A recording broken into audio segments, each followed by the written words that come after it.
નમસ્કાર વિદ્યાર્થી મિત્રો, શ્રી બ્રહ્માનંદ વિદ્યા મંદિર ચાપેડા ઓનલાઈન એજ્યુકેશનમાં તમામ વિદ્યાર્થીનું હાર્દિક સ્વાગત છે. હું ટીએમ પારકરા, વિષય અર્થશાસ્ત્ર, ધોરણ 12 એની અંદર આપણે પ્રકરણ 3ની ચર્ચા કરી રહ્યા છીએ વિદ્યાર્થી મિત્રો. એનું નામ છે નાણું અને ફુગાવો. જે નાણું અને ફુગાવો, તો અગાઉ આપણે નાણું અને ફુગાવાની જે વાત કરી હતી એની અંદર આપણે અગાઉ નાણાંના ઉદ્ભવ અને વિકાસનો મુદ્દો આગલા વિડીયોની અંદર આપણે અભ્યાસ કર્યો. એટલે એનો આપણે અભ્યાસ કર્યો, વસ્તુ વિનિમય પ્રથાનો અભ્યાસ કર્યો. આવી તમામ જે પ્રથાનો અભ્યાસ કરી અને આપણે આગલો વિડીયો જે તમે કદાચ નિહાળી લીધો હશે વિડીયો એ જોયો છે. આજે આપણે જે વાત કરીએ નવા મુદ્દાથી જે આ વિડીયોની અંદર શરૂઆત કરવાની છે એમાં છે નાણાંનો અર્થ અને કાર્યો. અર્થ સમજવાનો છે અને કાર્યો, આ બે મુદ્દા આપણે આજે સમજવાનો પ્રયત્ન કરશું. પહેલાં આપણે અર્થ સમજવાનો પ્રયત્ન કરીશું કે નાણાંનો અર્થ કોને કહેવાય. બે અર્થશાસ્ત્રીએ આપણે અર્થ આપ્યો છે. એ બે અર્થશાસ્ત્રીનો આપણે અર્થ વ્યવસ્થિત સમજી લઈએ. બે આમ તો અર્થ સમજ્યું ત્યારે તમને વધારે ખ્યાલ આવશે કયા સંદર્ભમાં નાણાંનો અર્થ જે અર્થશાસ્ત્રીઓ લેતા હોય છે. તો માર્શલ જે અર્થશાસ્ત્રી છે, માર્શલના મતે પહેલાં જે આપણે નાણાંનો અર્થ સમજવાનો પ્રયત્ન કરી, તો માર્શલ જે નાણાંના સંદર્ભમાં અર્થમાં એવું કહે છે, કોઈ પણ સમયે અને સ્થળે કોઈ સંશય કે વિશેષ તપાસ વિના, કોઈ વિશેષ તપાસ વિના દ્વારા વસ્તુ અને સેવાનું વિનિમય થઈ શકે તેને નાણું કહેવાય. કોઈ પણ સમય કે કોઈ પણ સ્થળે કોઈ વિશેષ તપાસ વિના નાણાંનું જે વિનિમય થઈ શકે એને નાણું તરીકે માર્શલ ઓળખાવે છે. તો આ પેલો અર્થશાસ્ત્રીએ જે આપ્યો માર્શલના મતે નાણાંનો અર્થ, અર્થશાસ્ત્રી માર્શલના મતે કે કોઈ પણ સમય, કોઈ પણ સ્થળ, કોઈ વિશેષ તપાસ વિના જે વિનિમય થઈ શકે એને નાણું કહેવામાં આવે છે. તો આ નાણાંનો અર્થ આપ્યો. હવે રોબર્ટસનના મતે, અર્થશાસ્ત્રી રોબર્ટસન નાણાંનો અર્થ કઈ રીતે આપે છે એ નાણાંના અર્થની આપણે ચર્ચા કરીએ. તો રોબર્ટસન વસ્તુ અને સેવાના બદલામાં જે સર્વ સ્વીકૃત છે તે નાણું છે. વસ્તુ અને સેવામાં બદલામાં આપણે વસ્તુ કે કોઈ સેવા ખરીદ શક્તિ કરી એના બદલામાં જે તમે નાણું આપો, નાણું એટલે તે તમામ વ્યક્તિઓ એને સ્વીકારે એટલે આપણે એને સર્વ સ્વીકૃત તરીકે ઓળખી. તમામ, એને કોઈ ના ન પાડી શકે કે ભાઈ આ ચલણ તરીકે ચાલશે નહીં, એવું કહી શકે નહીં. તો એ સર્વ સ્વીકૃત છે, એ નાણું છે, એવું જે રોબર્ટસનના મતે નાણાંનો અર્થ આપણે જોયો. તો વિદ્યાર્થી મિત્રો, બે અર્થશાસ્ત્રીએ નાણાંનો અર્થ આપ્યો. બે તમને મેં સમજૂતી આપી કે નાણાંની વ્યાખ્યા અર્થ આ સંદર્ભમાં લે છે. હવે તમે સમજી ગયા હશો કે આમ જે નાણાંનું કાર્ય કરે તો નાણાંને સમજવા માટે નાણાંના કાર્યો પણ આપણે સમજવા પડે. હવે આપણે નાણાંના કાર્યો સમજવાના છે. અર્થ તો હવે સમજી ગયા, હવે કાર્યો કેટલા છે, કેવા પ્રકારના છે, કેટલા કાર્યો કરે, કયા કાર્ય કેનું મહત્વ દર્શાવ્યું છે, એ તમામ જે વિગતો હવે આપણે સમજશું. તો પહેલું વિદ્યાર્થી મિત્રો જે કાર્ય છે એ આપણે જોઈએ વિનિમયનું માધ્યમ. વિનિમયના માધ્યમનું કાર્ય, વિનિમયના માધ્યમનું કાર્ય, એ કાર્ય આપણે નાણાંના સ્વરૂપમાં જોઈએ છીએ. તો નાણાંનું સૌથી અગત્યનું કાર્ય જે વિનિમયનું માધ્યમ તરીકેનું છે, યાદ રાખજો, સૌથી અગત્યનું કાર્ય એ વિનિમયના કાર્યોનું છે. વિનિમય એ સૌથી અગત્યનું નાણાંનું કાર્ય ગણાય છે. એટલે પહેલી વસ્તુ વિદ્યાર્થી મિત્રો આપણે આ ખાસ યાદ રાખવી અતિશય આવશ્યક છે. આગળ આપણે એની ચર્ચા કરીએ.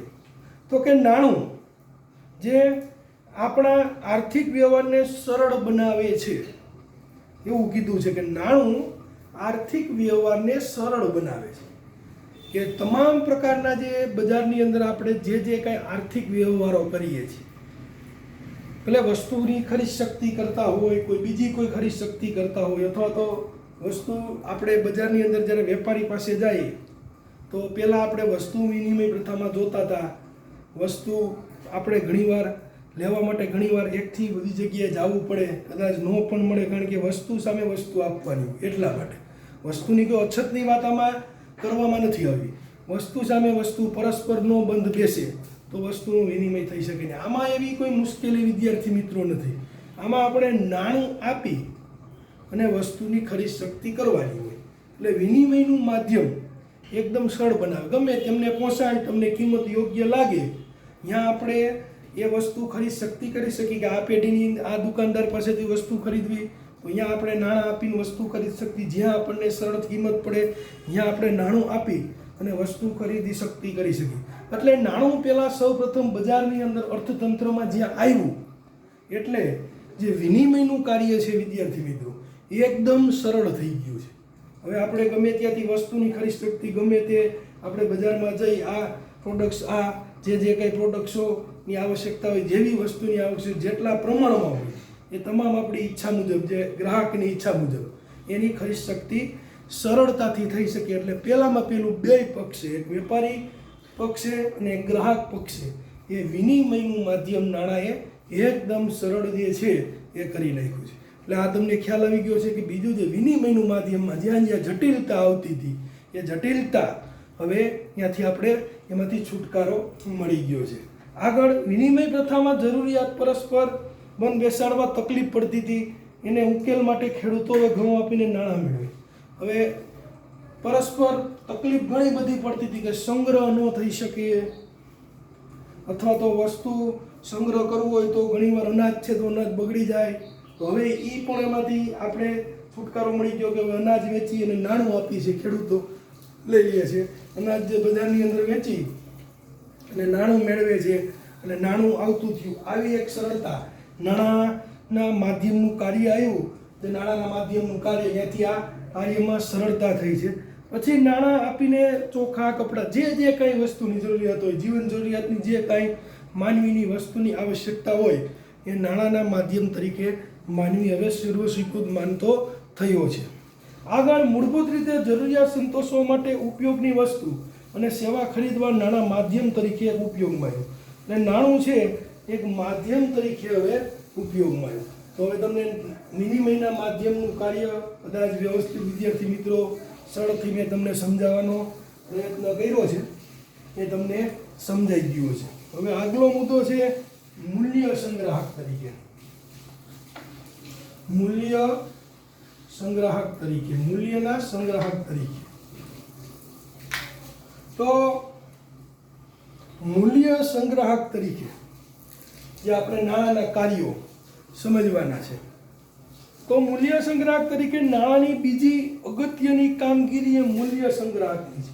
પહેલી જે આપણે જોયું, જે કાળ વિનિમયનું જે આપણે કાર્ય છે, પહેલું આપણે સૌપ્રથમ જોયું, સૌથી અગત્યનું કાર્ય વિનિમય છે. બીજું જે કાર્ય હોય તો એ સંગ્રાહકનું નાણાં છે. પહેલું આપણે વિનિમયના સંદર્ભમાં જોયું કે સૌથી પહેલું નાણાંનું કાર્ય હોય તો વિનિમય દ્વારા. હવે બીજું કાર્ય સંગ્રાહક દ્વારા. તો વ્યક્તિ પોતે ઉત્પન્ન કરેલ વસ્તુ કે સેવા આપીને અન્ય વસ્તુ સેવા મેળવતો, ભવિષ્યમાં વસ્તુ કે સેવા મળતા બચત કેવી રીતે કરવી, ભવિષ્યમાંની વાત કરતો છે. નાણું થયું એટલે કે ભવિષ્યમાં હવે બચત કઈ રીતના કરવી, નાણાં છે હવે બચત કઈ રીતના આપણે એને કરી શકાય. તો એ જોઈએ કે પ્રશ્ન એ હતો કે નાણાં દ્વારા વિનિમય મૂલ્ય સંગ્રહ તરીકે છે અનાજ, પશુ સ્વરૂપમાં મૂલ્યનો સંગ્રહ સરળ, જે આપણે સરળ પુરવાર થયું. નાણાં એ સ્વરૂપમાં સંગ્રહ સરળ છે. અને આપણે અગાઉ જોયું તો પશુ, ઘઉં, આની સંગ્રહ કરવો મુશ્કેલ હતો. પશુ છે તો એનું આપણે જોઈએ કે અમુક આયુષ્ય હોય ત્યાં સુધી જીવિત રહી શકે. અનાજ છે તો અમુક વર્ષો સુધી જ સારું રહી શકે, એની અમુક લિમિટ હોય, ત્યાર પછી અનાજ આપણે ખોરાક તરીકે એને આપણે લઈ શકીએ નહીં. એ જ રીતે જ્યારે નાણું આવ્યું તો આ બધી એમાંથી મુશ્કેલી દૂર થઈ ગઈ. કેમ દૂર થઈ ગઈ? તો કે નાણું આપણે લાંબા સમય સુધી એને સાચવી રાખીએ છીએ, લાંબા સમય સુધી એની જાળવણી કરી શકીએ છીએ. જ્યારે અનાજમાં જાળવણી થઈ શકતી નહીં, પશુની અંદર લાંબા સમય સુધી મેં તમને કીધું કે એની મર્યાદા હોય, એ મર્યાદા સુધી જેની જાળવણી થઈ શકતી હતી. એટલે હવે સંગ્રાહક તરીકે પહેલાં પશુ અનાજ એની અમુક જે સમય મર્યાદા સુધી થઈ શકતી, હવે એમાંથી છુટકારો મળી નાણું એ સંગ્રાહક તરીકેનું કાર્ય કે લાંબા સમય સુધી એની જાળવણી થઈ શકે, એટલે એ સંગ્રાહક તરીકે આપણે આવ્યું છે. એમ મૂલ્ય સંગ્રાહક તરીકે નાણું સફળ હોવાથી તે જ રીતે વિલંબિત ચૂકવણીનું ધોરણ પણ શક્ય બન્યું. વિલંબિત અમુક સમય પછી પૈસા હું તમને આપી દઈશ. હવે વિલંબિત ચૂકવણી, પહેલાં જે વિલંબિત ચૂકવણી નાણું નહોતું ત્યારે જોવા મળતી નહોતી. પછી હવે એ વિલંબિત ચૂકવણી પણ સરળ બની. આખી જ વ્યવસ્થા ખરીદ વેચાણની પદ્ધતિ દ્વારા, ખરીદ અને વેચાણ જે બજાર વ્યવસ્થા જે આપણે કહીએ છીએ, જે બજારની પેઢી વ્યવસ્થા તરીકે જે આપણે ઓળખીએ છીએ, એ બજાર વ્યવસ્થા ખરીદ વેચાણ વ્યવસ્થા તરીકે જે સર્વસ્વીકૃત જે જોવા મળી છે. તો આ પાયાની નાણાંનું લક્ષણ મદદરૂપ થયું. એટલે બીજું સંગ્રહ, પહેલાં પશુ અનાજ આનો સંગ્રહ કરવો મુશ્કેલ પડતો હતો, લાંબા સમય સુધી સંગ્રહ થઈ શકતો નહોતો. એના બદલામાં નાણું હવે લાંબા સમય સુધી સંગ્રાહક તરીકે જોવા મળ્યું છે. એટલે આ એક આપણને ફાયદો નાણાં દ્વારા થયો. હવે એના પછીનો જે આગળનો મુદ્દો છે મૂલ્યના માપદંડ તરીકેનું કાર્ય. મૂલ્યના માપદંડ તરીકેનું કાર્ય. તો મૂલ્યના માપદંડ તરીકેનું કાર્ય કઈ રીતે? આપણે અગાઉ પણ આની થોડીક જે સાટા પદ્ધતિમાં કે વસ્તુ વિનિમય પ્રથામાં જોવા મળી હતી.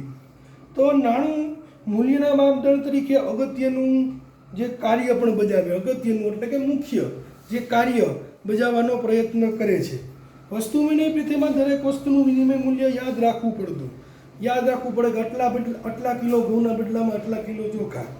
હવે એ પણ બરાબર કેટલા મણ ચોખા, આવા તમામ મુદ્દાઓ યાદ રાખો. ઘણા વાર ભૂલ થવાની શક્યતા રહી, અથવા તો વિનિમય મૂલ્યોમાં કોકને વધુ જાય કોકને ઓછું જાય, અથવા તો ઘણાને મન દુઃખ થવાના પ્રશ્નો રહીએ કે ભાઈ યોગ્ય નથી થયું, આને વધારે ગયું છે, મને ઓછું આવ્યું. આવા ઘણા બધા પ્રશ્નો આપણે મૂલ્યના માપદંડ તરીકે મુશ્કેલીમાં મુશ્કેલી પડતી હતી. પણ આ કેટલા મીટર કાપડ કેટલા ઘી, એ હવે જે નાણું આવતા કેટલા મીટર કાપડ કેટલા ઘી, એ જોડ ચંપલ વગેરે ઘણું બધું મુશ્કેલી પડતી. પણ નાણું આ કાર્યને સરળ બનાવ્યું. હવે નાણું આવતા આ બધું કાર્ય સરળ બનાવ્યું છે. કારણ કે નાણાંને કારણે કિંમતને તંત્ર કામ કરે, દરેક વસ્તુ સેવાની કિંમત નક્કી કરે છે. એ જ રીતે આપણે આટલા રૂપિયાની હિસાબે આટલું કાપડ આપણને પ્રાપ્ત થાય, આટલા રૂપિયા આપો તો આટલા કિલો ઘઉં પ્રાપ્ત થાય, આટલા રૂપિયા આપો તો આટલા કિલો ચોખા પ્રાપ્ત થાય. આ બધું સરળ થઈ ગયું.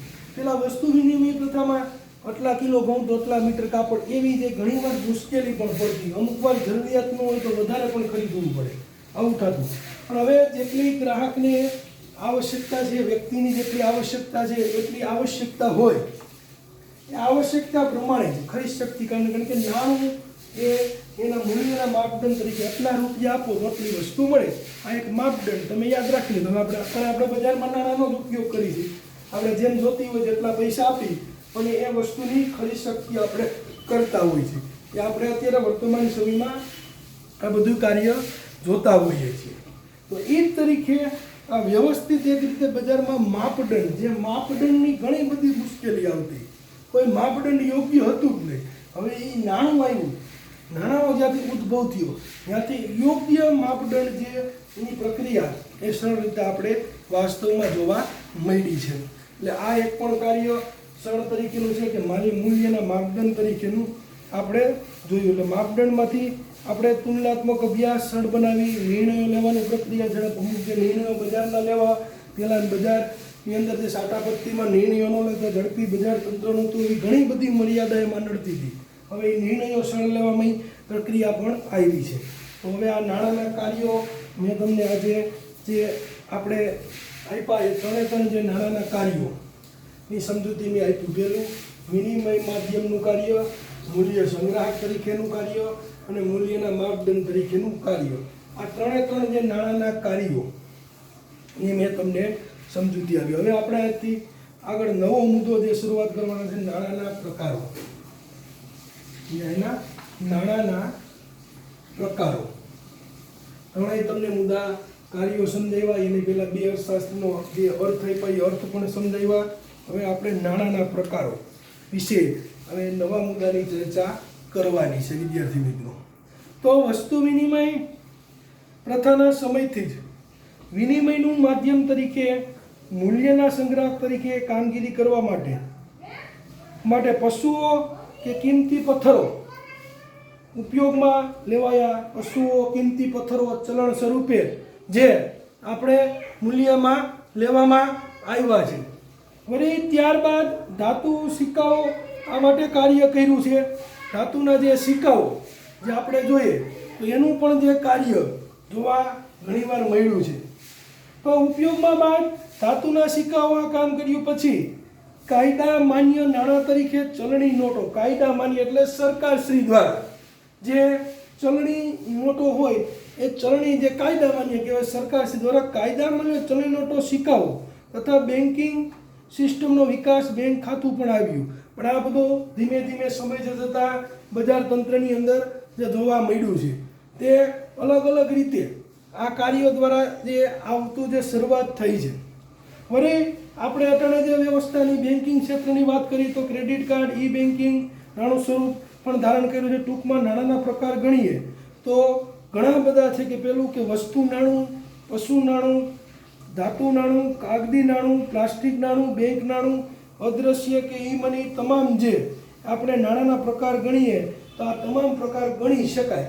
અત્યાર સુધીમાં જે આપણે ઇતિહાસની જે ચર્ચા કરીએ તો તમામ પ્રકાર જે આ નાણાંની અંદર આપણે નાણાંના પ્રકારો તરીકે લઈ શકીએ છીએ, અથવા તો ટૂંકમાં નાણાંના પ્રકાર ગણી શકીએ તો ગણવા યોગ્ય ગણાતા હોય છે. તો આ જે નાણાંના પ્રકારોની જે આપણે વાત કરી તો આટલા પ્રકારો આપણે જે નાણાંની અંદર ગણી શકાય. હવે છે ફુગાવાનો અર્થ. આપણે નાણું સાથે ફુગાવો અને પાઠનું હેડિંગમાં હતું ફુગાવાનો અર્થ. તો ફુગાવાનો અર્થ જોઈએ તો સામાન્ય રીતે ભાવ વધારો એટલે ફુગાવો. બરાબર યાદ રાખજો, ભાવ વધારો એટલે ફુગાવો. આ એક સામાન્ય શબ્દ વિદ્યાર્થી મિત્રો ખાસ યાદ રાખો. ભાવ વધારાને ફુગાવા તરીકે ઓળખવામાં આવે છે. એ આપણે જરૂર એક યાદ રાખવું કે સામાન્ય રીતે ભાવ વધારો આપણે શબ્દ બજારમાં ઘણીવાર સાંભળતા જ હોય, એને ફુગાવાના સ્વરૂપમાં આપણે ઓળખીએ છીએ. ફુગાવો એ આર્થિક એક સમસ્યા છે, નાણાકીયમાંથી ઉદ્ભવતી એક સમસ્યા, એને આપણે આર્થિક સમસ્યા તરીકે ઓળખવામાં આવે છે. નાણાકીય ઘટના પણ એને કહેવાય. એક નાણાકીય ઘટના સ્વરૂપે પણ ફુગાવાને બજાર તંત્ર અથવા તો અર્થતંત્રમાં જોવા મળે છે. સામાન્ય પ્રજા ચીજ વસ્તુ ભાવ વધારો ફુગાવો માને કે સામાન્ય જે જનતા છે એ ભાવ વધારો સતત ને સતત બજારમાં જે ભાવ વધારો થતો હોય તો એને એમ કે ફુગાવાનો દર એ સતત ને સતત વધતો હોય, આવું એ જોતા હોય છે. પરંતુ અર્થશાસ્ત્રમાં ફુગાવાનો સ્પષ્ટ અર્થ આપણે પ્રયત્ન થયો છે, આપણે વધુ અર્થ સ્પષ્ટ કરવાનો છે. આટલું તો આપણે સમજવાનું જ છે, પણ એના સિવાય આપણે એની વ્યાખ્યા, લક્ષણો પણ સમજવાનો પ્રયત્ન આપણે કરવાનો છે.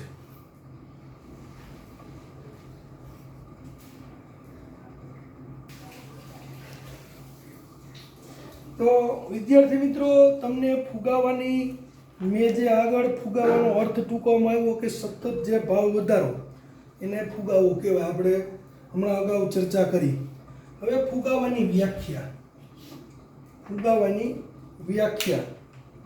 તો ફુગાવાની વ્યાખ્યા ડૉક્ટર એપી લર્નરે જે આપી છે. ડૉક્ટર એપી લર્નરની વ્યાખ્યા જે આપણે જોઈએ, લર્નરની વ્યાખ્યામાં ડૉક્ટર એપી લર્નર શું કહે છે એની આપણે ચર્ચા કરીએ. તો કે વસ્તુ પુરવઠા કરતાં તેની વધારે પ્રમાણમાં માંગ થાય. વસ્તુની પુરવઠા કરતાં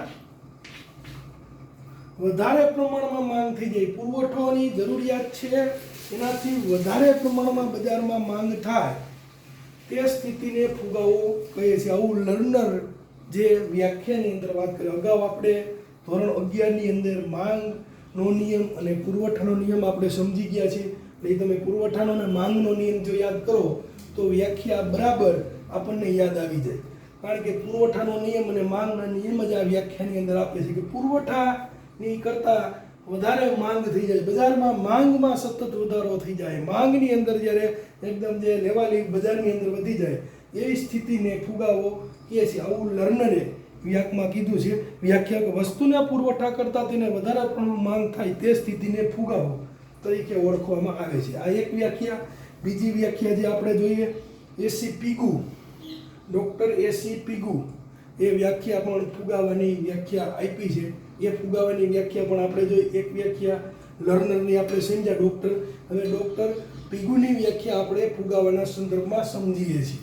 તો વાસ્તવિક આવક કરતાં નાણાકીય આવક વધારે ઝડપથી વધે તેને ફુગાવો કે વાસ્તવિક આવક કરતાં નાણાકીય આવક, વાસ્તવિક આવક કરતાં નાણાકીય આવક એ ઝડપી વધે, પાછો આવકની અંદર ઝડપી વધારો થાય તેને ફુગાવો તરીકે ઓળખે છે. કે વાસ્તવિક આવક કરતાં નાણાકીય આવક વધારે ઝડપથી વધે એવી સ્થિતિને ફુગાવો કહે. તો આ બે વ્યાખ્યા ઉપરથી તમને ફુગાવાનો આવશે ખ્યાલ. આ બે વ્યાખ્યા આપી છે એ ફુગાવાની વ્યાખ્યા વિદ્યાર્થી મિત્રો આપી છે. તમે સમજી ગયા છો કે વાસ્તવિક આવક કરતાં નાણાકીય આવક વધારે ઝડપથી વધે એને ફુગાવો એ પીગુની.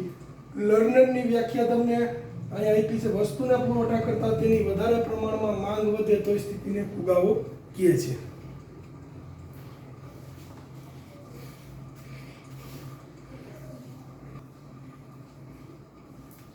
તો આપણે બે વ્યાખ્યા જે ફુગાવાની જોઈ એ બે વ્યાખ્યા પછી પણ તમને ફુગાવાનો જે ખ્યાલ આવી ગયો હશે. આપણે નવા મુદ્દાની ચર્ચા કરવાની ફુગાવાના લક્ષણો. લક્ષણો પહેલાં એની જે પૂર્વધારણા આપણે બાંધી લેવી. અતિશયમાં અતિશય જે આવશ્યક જે માનવામાં આવી છે. તો ભાવ સપાટીમાં થતા સતત અને સર્વગ્રાહી વધારો. ભાવ સપાટીમાં થતા સતત અને સર્વગ્રાહી.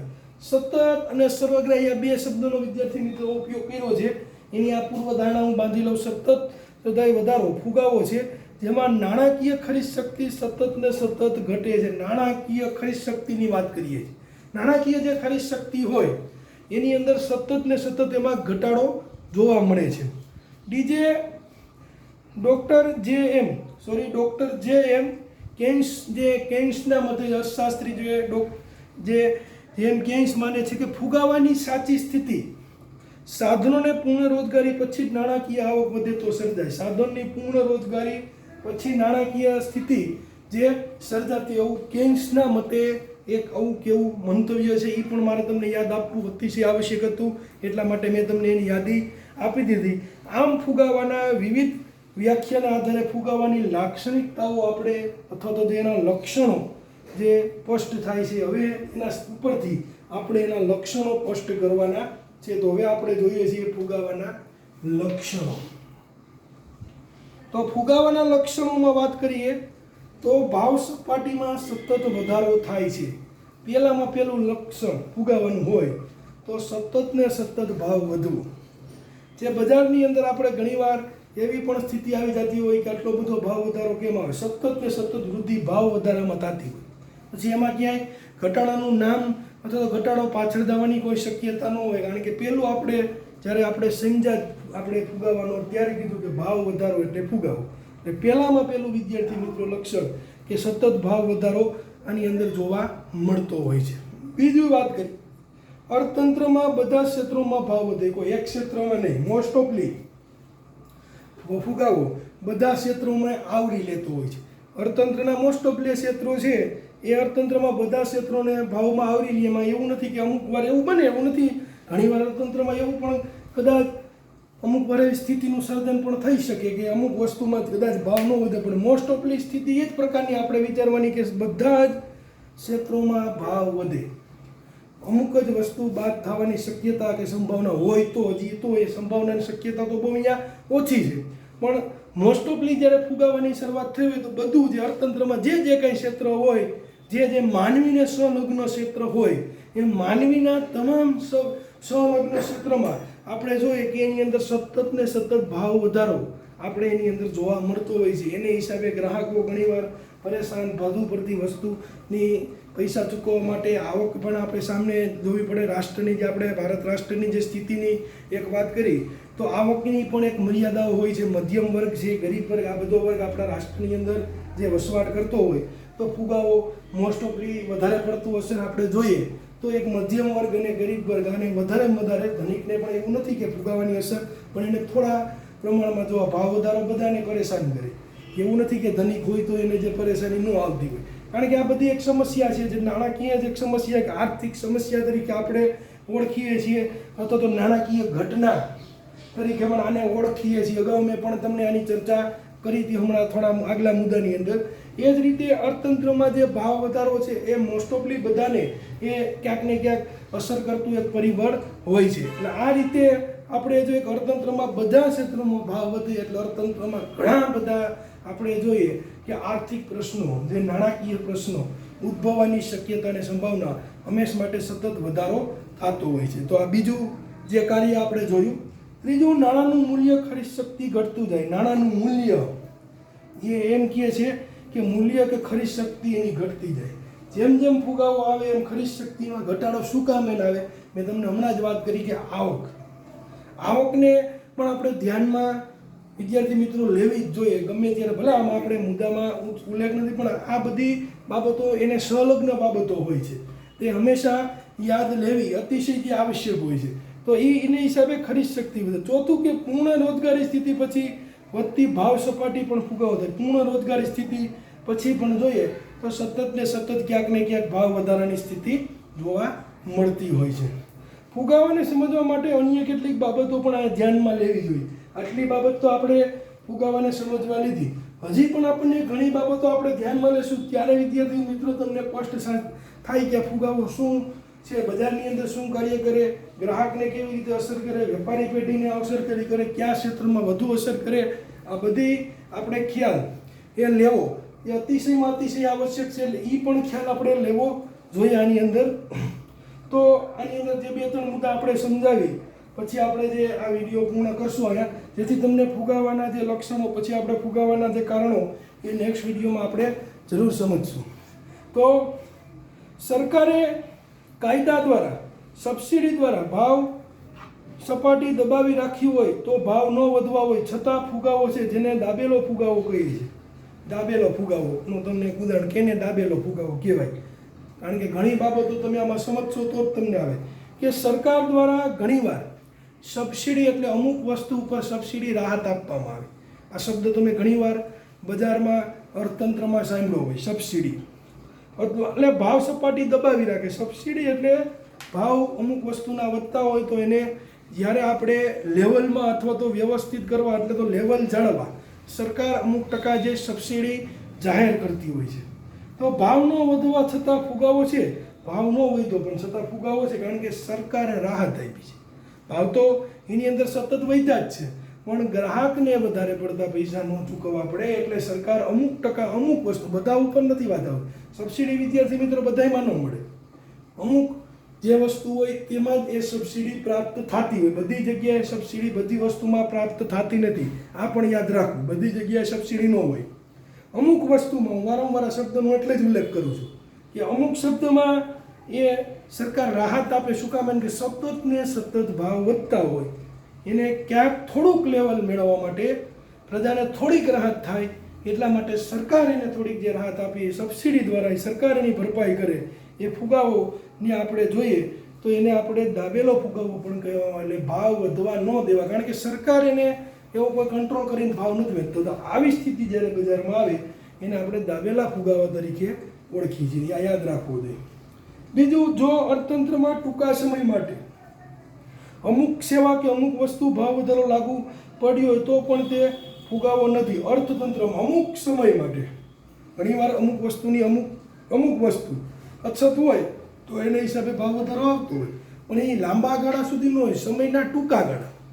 બરાબર સમજો કે સમયનો લાંબો ગાળો નહીં, સમયના ટૂંકા ગાળામાં, ટૂંકા સમય માટે અથવા તો ટૂંકા ગાળા માટે એ ભાવ વધારો લાગુ પડ્યો હોય તો પણ તે ફુગાવો આપણે અમુક સમય માટે ટૂંકા ગાળા હોય તો લાંબા સમય માટે થઈ તો પાછો ફુગાવો. ટૂંકા ગાળા માટે અમુક વસ્તુ માટે હોય તો એને ફુગાવો આપણે માનવા, કારણ કે અમુક વસ્તુની અછત એવી રીતે કોઈ કારણોસર બજારમાં કે અર્થતંત્રમાં એવી સ્થિતિ જ્યારે આવી હોય છે. આગળ એક મુદ્દો હજી સમજીએ કે અર્થતંત્રમાં સાધનો બેકાર પડ્યા હોય તો વસ્તુ કે સેવા ભાવ વધવાથી સાધનને કામ લગાડો અને ઉત્પાદન વધારો તો ભાવ ઘટશે. અર્થતંત્રમાં અમુક સાધનો હાવ બેકાર પડ્યા હોય જેને આપણે કામમાં લીધા જ નથી, પણ જો એ સાધનો જ્યારે આપણે કામમાં લેવા માંડી, નવી રોજગારીનું સર્જન થાય અથવા ઉત્પાદનમાં વધારો થાય, ઉત્પાદનમાં જે વધાર્યો હોય એ ઉત્પાદન વધારતા ક્ષેત્રમાં સતત જે આપણે ઉત્પાદનમાં કામે લાગે તો ઉત્પાદન વધવા લાગશે, અને જેમ જેમ ઉત્પાદન વધવા લાગશે એમ ભાવ એની અંદર ઘટવા લાગશે. અમુક સાધનો જે હાવ એમને વપરાશમાં જ નથી, એને વપરાશમાં જો એવું હોય તો એવી સ્થિતિ બજારમાં ક્યાંક ને ક્યાંક જોવા મળી હોય તો એ સ્થિતિની અંદર આવું કરવું. તો ટૂંકમાં રોજગારીની સ્થિતિ પછી અર્થતંત્રમાં બધા ક્ષેત્રોમાં ભાવ સતત વધ્યા કરે એ ફુગાવો છે, ને આવા ફુગાવાને આર્થિક વિકાસને અવરોધ છે. ટૂંકમાં આ સરળ ભાષામાં કહીએ તો રોજગારીની સ્થિતિ પછી અર્થતંત્રમાં બધા જ ક્ષેત્રોમાં રોજગારીની સ્થિતિ સારી છે, અને બધા જ ક્ષેત્રોની વાત કરે ભાવની સપાટી સતત ને સતત જે વધ્યા જ રાખે, સતત ને સતત એમાં જે વધારો જોવા મળે તો જે ફુગાવો છે, અને આવો ફુગાવો આર્થિક વિકાસ જે આપણે કહીએ આર્થિક વિકાસ એ અવરોધ છે, એને ક્યાંક ને ક્યાંક નડતર રૂપ છે, આર્થિક વિકાસને અવરોધ છે. પણ સતત ને સતત જો ભાવ વધતો હોય તો એને ફુગાવો કહેવાય. ઘણા ફુગાવાના મેં ઉદાહરણો પણ તમને આની અંદર આપ્યા. તો વિદ્યાર્થી મિત્રો, આ વિડીયોની અંદર આપણે એટલું જ રાખશું. આની અંદર ઘણી બધી તમને ચર્ચા આ વિડીયોની અંદર આપણે કરી. આપણે જોઈએ તો આ વિડીયોના નાણાંનો અર્થ, નાણાંના કાર્યો બેયની મેં તમને સમજૂતી આપી. નાણાંના કાર્યો જે સમજૂતી આપી અને આપ્યા પછી એનું નાણાંના પ્રકારો એની પણ જે આ વિડીયોની અંદર આપણે સમજૂતી આપી, જેટલા જે પ્રકારો જે અસ્તિત્વમાં હતા અત્યાર સુધી એની જે સમજૂતી આપી, અને અલગ અલગ જે પ્રકારો સુધી તમને સમજાવવાનો પ્રયત્ન કર્યો. પછી ફુગાવાનો અર્થ, ફુગાવાની વ્યાખ્યા જે આ વિડીયોની અંદર આપી. છેલ્લે ફુગાવાના લક્ષણો, જે કાંઈ ફુગાવાના લક્ષણો હતા એ લક્ષણો પણ જે આ વિડીયોની અંદર તમને સમજવાનો જે પ્રયત્ન કરાયો કે એટલા લક્ષણો આની અંદર જોવા મળતા હોય છે. હવે આપણે નેક્સ્ટ વિડીયોની અંદર ફુગાવાના કારણો સમજશું. તો આ વિડીયો અહીં સુધી આપણે રાખીએ છીએ, લક્ષણ સુધી તમને સમજાવ્યા છે, વ્યવસ્થિત તમને સમજાવવાનો મેં પ્રયત્ન કર્યો હતો. કદાચ તમે વ્યવસ્થિત બધા સમજાવીશું. ધન્યવાદ.